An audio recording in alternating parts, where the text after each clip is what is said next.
What's trending? Presented by BYU Food to Go, the MVP of your next event. Coach Pope pretty much summed up the season.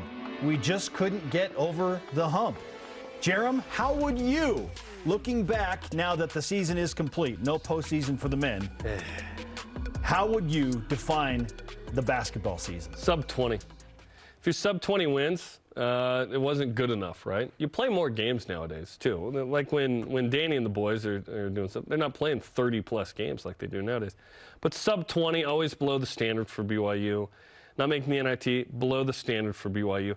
There are going to be years where just something's off and you don't succeed. Why do you have to have...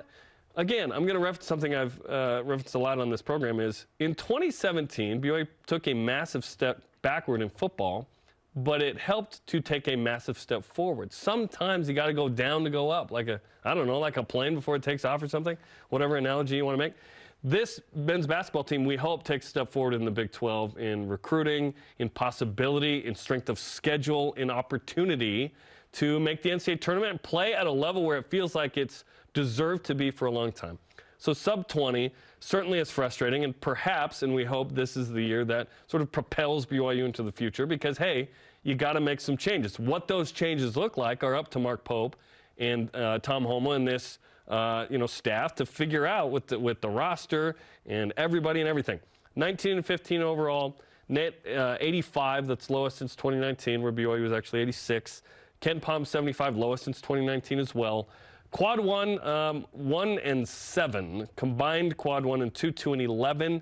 Those St. Mary's and Gonzaga 1-point loss at home really hurt. Oh, brutal. You win those, you feel differently. You are different, right? You're in the NIT. You're in the NIT probably, and you are at expectation. At expectation would be 20-plus wins and in the NIT. Above expectation is like, hey, we made the tourney. We make the tourney every couple years or whatever. I don't know exactly what our sort of hope there is. Every 3 years, 4 years?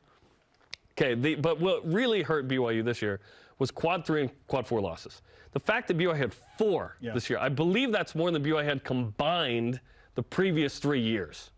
I don't think BYU was losing those games. That was the difference in the Mark Pope era from previous years was BYU wasn't losing that game at Pepperdine. For sure. Anymore, right? Santa Clara got better, LMU got better, whatever. BYU still expects to not lose those games. And I said it before, we're not going to have that loss anymore. There won't be quad 3 losses where you go, geez, we shouldn't be losing at Pepperdine. When it's at West Virginia, we'll go, you know what, we probably weren't supposed to win that game anyway. It's okay. We got to win at home.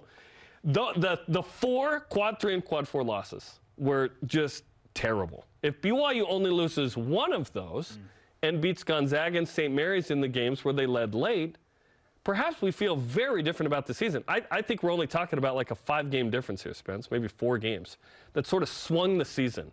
And this team, had some really nice moments. Beating Creighton was awesome, but in the end, 4th lowest offensive efficiency since 2009.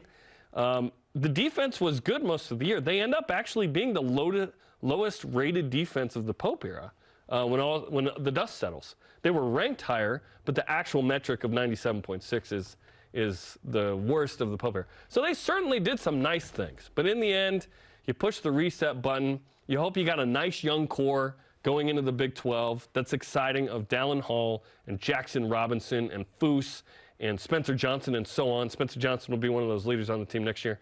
You say thank you to Rudy and Gideon. Hopefully you bring in some talent. You need a center.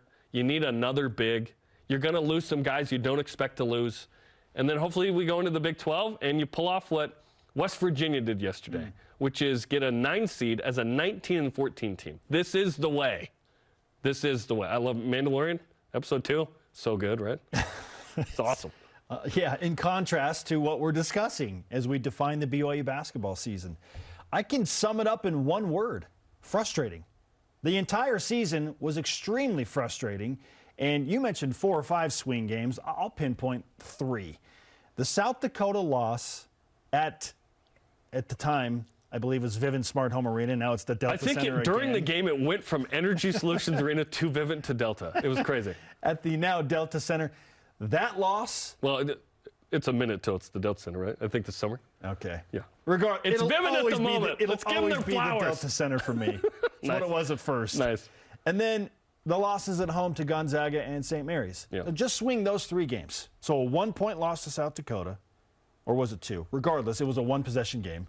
Okay. Yeah, it doesn't matter what the margin was.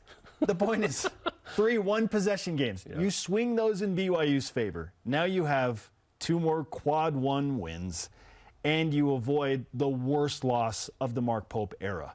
I mean, losing to South Dakota was as bad as it gets. That was a terrible team. I think they finished, 315 or 320? They were in the 300s, I think. Oh. Yeah, it was bad. Now BYU's 22-13 overall. Mm-hmm.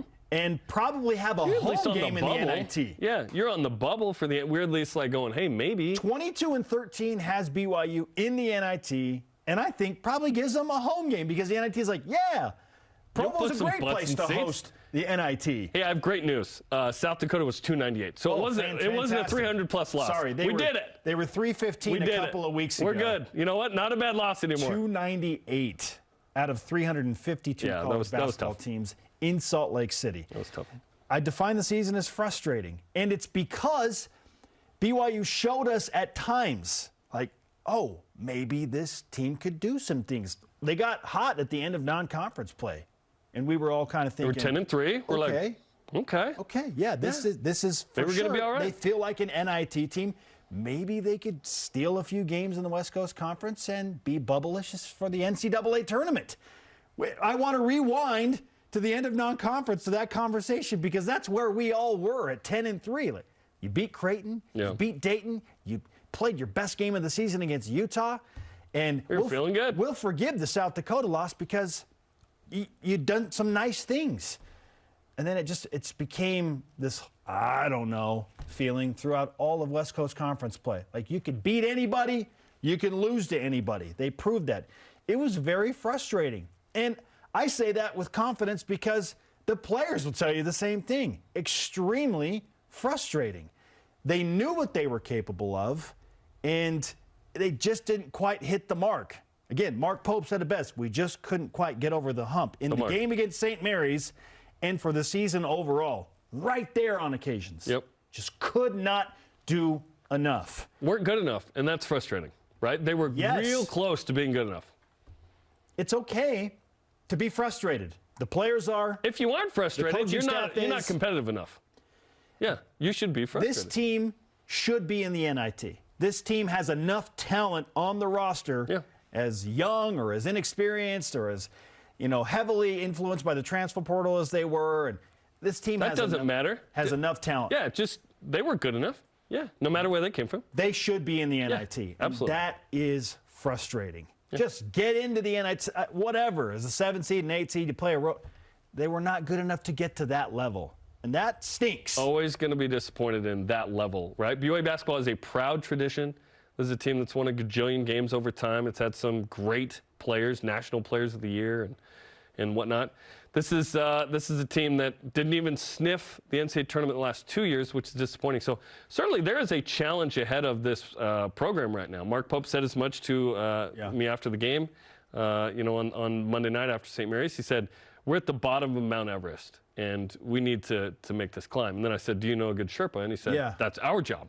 Meaning the coaches, they've got to go find these players. And to some degree, it's probably on BYU donors to some degree as well. The reality is, to compete in men's basketball, you need NIL money. You need it in football, too. But, BYU is going to need some dough to get some quality players. Now, are there BYU-specific, I grew up a Coug, I want to be here, guys that will come here maybe for less, whatever? Yes. But there are certain players that BYU needs to inject into the program that didn't grow up thinking, I'm going to BYU or aren't members of the church or wherever they're from, that may need the market value to come here. The portal is specifically tied to NIL money, I feel, the most heavily. Yeah. It is guys in the portal. But, think about it. A Colin Chandler type, when he gets back from his mission, let's not be weird and think that he's just automatically coming here no matter what. He will be tempted by big programs to say, we will pay you for sure $200 or whatever to go here. BYU's got to be ready for that, and hopefully, obviously, he stays at BYU. It'd be great. But everything's year to year now. Everything's year to year. I hate it. I don't like that trend, but it is what it is. Yeah. Everything in your life's day to day. I mean, we're kind of used to this, right? Our question of the day. In the spirit of the Oscars last night. Oh, yeah. Movies on the mind. Which movie best depicts this BYU basketball season? Greg Rosenhan on Twitter answers, Harry Potter and the Goblet of Fire. The opportunity to be great was there, but it just didn't come together. So he's critiquing the movie. It's very, very on brand Harry Potter mention on this program. He's not far off from where I am with my movie. What's your movie? I choose Star Wars Episode 8, The Last Jedi. Jarom, I knew going in, because of what people had told me that had seen it before me, that it was going to be a little disappointing and cheesy. But I still went in, hoping no, it's going to be great. It's going to be great. I'm going to make it great. It's going to be great. And then there were just these moments of, what? Like, no, what are you doing? It's not that hard. Mine was Thor: Love and Thunder, same idea. After Ragnarok, Taika Waititi. Yes. This is going to be awesome, right? It's going to be great. It just wasn't quite what we wanted. No. Still, there were fun parts of it and, the journey, but ultimately not exactly what we wanted. Princess Leia got blasted into space and then somehow automatically... It was your Mary Poppins moment. That was it. I was like, it's not good. It's not good. Calling out Ryan Johnson. Your name is spelled weird.